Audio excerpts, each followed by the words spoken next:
Dieu a tant aimé le monde qu'il a donné son Fils unique. Il a donné son Fils non seulement afin qu'il vive parmi les hommes, porte leurs péchés et meure à leur place, mais encore pour qu'il se solidarise avec les besoins, les intérêts de l'humanité. Celui qui était un avec le Père s'est uni à nous par des liens indissolubles. Jésus n'a pas honte de nous appeler frères, Hébreux 2:11.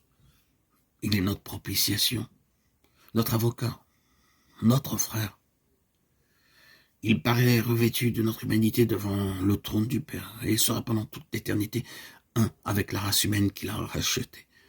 Il est et demeurera le Fils de l'homme. Et tout cela afin de relever l'homme de la dégradation et du péché, afin de le mettre à même de réfléchir à l'amour de Dieu et de participer à la joie de la sainteté. Le prix payé pour notre rédemption, le sacrifice infini de notre Père Céleste en livrant son Fils à la mort pour nous, devrait nous donner une haute idée de ce que nous pouvons devenir en Jésus-Christ. Quand il est donné à Jean, l'apôtre inspiré, de contempler la hauteur, la profondeur et la largeur de l'amour du Père envers l'humanité expirante, il est si rempli de sentiments d'adoration et de respect que dans l'impuissance où il se trouve d'exprimer l'intensité et la tendresse de cet amour, il s'écrie « Voyez quel amour le Père nous a témoigné pour que nous soyons appelés enfants de Dieu. » 1 Jean 3:1. Quelle valeur cet amour donne à l'homme. Par la transgression, les fils d'Adam sont devenus sujets de Satan. Par la foi au sacrifice expiatoire du Christ, ils peuvent devenir fils de Dieu.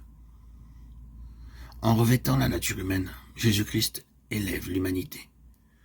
Il place l'homme déchu dans une condition où, par la communion avec lui, il peut devenir réellement digne du nom d'enfant de Dieu.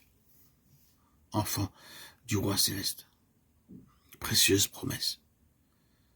Thème inépuisable de méditation. Amour insondable de Dieu pour un monde qui ne l'aimait pas. Un tel amour est sans exemple.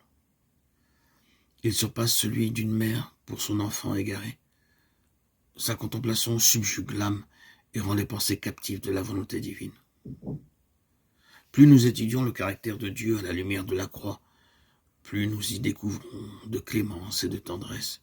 Mieux, nous voyons la miséricorde unie à l'équité et à la justice, et plus nous discernons les preuves d'un amour et d'une compassion infinie. Ce n'est pas à cause de la propitiation faite par son Fils que le Père nous aime.